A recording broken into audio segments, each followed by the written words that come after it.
Enquanto o teatro das vaias e das agressões se desenrolava, o maior assalto institucionalizado à população brasileira foi aprovado com tranquilidade pelos congressistas. Este é o Visão Libertária, sua fonte de informações descentralizadas e distribuídas. No dia 20 de dezembro, foi realizada no Congresso Nacional a sessão solene de promulgação daquele desastre, conhecido como Reforma Tributária. Essa estrovenga, não obstante toda a propaganda política, servirá apenas para piorar o que já estava ruim, conforme havia sido previsto por todos nós, diga-se de passagem. Aliás, esse ponto é muito fácil de se entender. Se o Lula gostou, se o Haddad gostou, e se até o João Amoedo gostou, então é porque a reforma tributária é mesmo uma bosta completa. A referida sessão repercutiu bastante nas redes sociais, por ter sido um verdadeiro circo. O evento contou com a presença ilustre dos chefes dos três poderes, todos comemorando que, agora, eles vão poder botar mais fundo ainda na população. Compunham a mesa principal o presidente Lula, como chefe do Poder Executivo, o Supremo-Ministro Barroso, como chefe do Poder Judiciário, e o Pachecão, como chefe do Poder Legislativo. Ou seja, estamos falando da nata da sociedade brasileira, daquilo que há de mais digno e honrado em matéria política neste país. Porém, de certo ponto, o evento que deveria servir para simbolizar um grande marco da história republicana, segundo os políticos, descambou para uma bagunça completa. Durante seu discurso, Lula proferiu uma série de bobagens homéricas, coisa típica sua, diga-se de passagem. O Molusco de 9 dedos afirmou que a aprovação da reforma tributária era obra de Deus. É complexo de Messias que se fala? Além disso, o ex-condenado afirmou que o Congresso Nacional é a cara do povo brasileiro. Vai vendo. Acontece que, em algum momento, parlamentares da oposição começaram a vaiar o presidente Lula. Em contrapartida, os apoiadores do Molusco começaram a aplaudi-lo de forma efusiva. Na sequência, os dois times começaram a entoar cantos ensaiados, os opositores com o mantra "O ladrão chegou", intercalados com "Lula, guerreiro do povo brasileiro", por parte dos governistas. Durante a execução do hino nacional, inclusive, parte da oposição permaneceu de costas para a mesa principal. Arthur Lira, o presidente da Câmara, tomou o microfone, clamando a seus pares para interromperem aquela zoação toda. O deputado afirmou que aquele era um dia histórico para a Câmara e para o Brasil, e que, portanto, as convicções pessoais deveriam ficar para depois. Esse discurso político e apaziguador, porém, não mostrou muitos resultados. A baixaria foi tão grande que rolou até mesmo tapa entre deputados. O parlamentar petista Washington Quaquá deu uma na cara do deputado carioca Messias Donato da oposição. O nobre deputado histérico ainda ofendeu o parlamentar Nicolas Ferreira, utilizando-se de termos considerados por muitos como homofóbicos.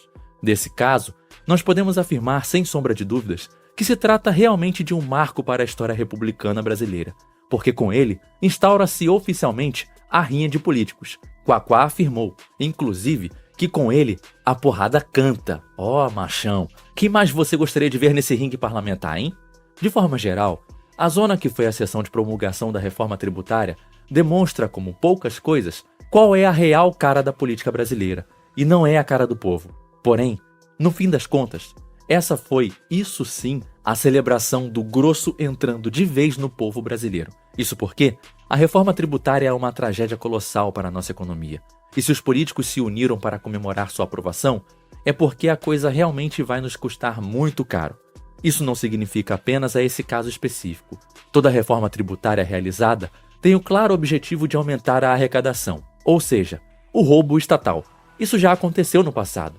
Aconteceu dessa vez e sempre acontecerá, nos mesmos moldes. Aliás, não foi por acaso que o debate sobre esse tema coincidiu com os esforços do PT para aumentar a arrecadação do Estado, sob a desculpa do equilíbrio fiscal. Em outras palavras, uma coisa acabou levando a outra. Te falo, timing perfeito dos projetos políticos. Ah, mas a reforma tributária vai simplificar a arrecadação de impostos, diz o isentão que apoiou essa medida esdrúxula. Esse tipo de afirmação, por óbvio, carece de veracidade na prática. Em primeiro lugar, toda essa história de simplificação tributária é apenas um chamariz, um engana-trouxa, para conseguir dessa galera isentona o apoio para as medidas estatais. Esse é o pretexto que motivou o início do debate sobre a reforma tributária, e é a sua justificativa mais apelativa. Essa desculpa, porém, serve apenas para mascarar o objetivo real dessa reforma, que é justamente roubar ainda mais a sociedade produtiva. E, em segundo lugar, a reforma tributária aprovada no Congresso Nacional não simplificou coisa nenhuma. A verdade é que, agora, nós vamos entrar num caos tributário sem precedentes, mesmo se tratando do Brasil, que conta com um legítimo manicômio tributário. A transição entre o regime atual e o novo regime aprovado pelos parlamentares chega a durar 50 anos, em se tratando dos entes federados, sendo de pelo menos 6 anos para o contribuinte.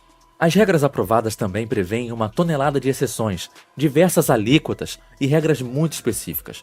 Ficou tudo mais complicado e, pior ainda, mais caro para o povo.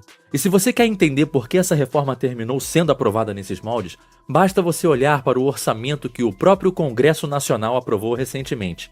Nessa peça orçamentária está previsto uma montanha de dinheiro para campanhas eleitorais e uma montanha ainda maior para as chamadas emendas parlamentares. Por isso, todos os políticos envolvidos na votação desses projetos sabem que o governo precisa roubar ainda mais dinheiro do povo para bancar essa farra toda. Em se tratando de política brasileira, uma mão sempre lava a outra, e ambas as mãos terminam, no fim das contas, sendo enfiadas nos bolsos dos brasileiros. A verdade é que todos os políticos se uniram a favor dessa iniciativa, tanto a base governista do presidente Lula, quanto muitos parlamentares da dita oposição, bem entre aspas. No fim das contas, a reforma tributária foi aprovada com uma vitória acachapante no Congresso Nacional, mais do que o dobro de votos favoráveis, em relação aos votos contrários. Tudo isso, é claro, com um evidente desejo de roubar a população brasileira ainda mais. Esqueça essa história de briga entre políticos, de desavenças políticas e mesmo de eventuais agressões sendo cometidas no plenário. Tudo isso não passa de um mero teatro, cuja função é distrair o povo do que realmente importa. Enquanto todos perdem tempo falando das vaias que o Lula recebeu no Congresso Nacional, ou então do tapa desferido pelo deputado Quaquá contra um opositor, o real estrago contra a sociedade brasileira já foi cometido. Infelizmente, pouca gente parece se dar conta disso. Mais uma vez, parece que o teatro da política deu muito certo para os políticos, é claro. A classe política é bastante unida, ainda que apenas nos bastidores. Na frente das câmeras, os deputados parecem se digladiar, mas por trás das cortinas, acordos muito interessantes para todos eles são costurados a todo momento. A verdade é que todos os políticos possuem um mesmo objetivo, que é roubar a população, e, portanto, todos caminham juntos nesse sentido. No fim das contas, o Estado brasileiro sai muito mais forte dessa reforma, e todos nós, os pagadores de impostos, saímos ainda mais pobres. Nunca se esqueça de que, embora o Congresso Nacional possa até ter vaiado o presidente da República, ele permitiu a aprovação da reforma tributária nos moldes que agradam a todos os políticos, inclusive o Lula. A vaia foi a distração, mas o resultado foi ótimo tanto para o Lula quanto para seus opositores. Nunca houve oposição real e organizada durante esse processo. Naquela sessão solene de promulgação da tão famigerada reforma, não havia perdedores. Todos os que ali comemoravam saíram ganhando. Aqueles que realmente vão pagar essa conta, porém, não participaram da sessão. Eles sequer foram ouvidos durante todo o processo. Nós, os pagadores de impostos, ficaremos apenas com a fatura dessa farra política. Obrigado por sua audiência. Esse artigo foi escrito por Quintessência, revisado por historiador libertário e narrado por mim, Leafar. Escreva artigos você também. Acesse visãolibertaria.com. Se você gostou do vídeo, compartilhe em suas redes sociais. Caso deseje ser avisado de outros vídeos, inscreva-se no canal e depois clique no botão da campainha. Um abraço e até a próxima!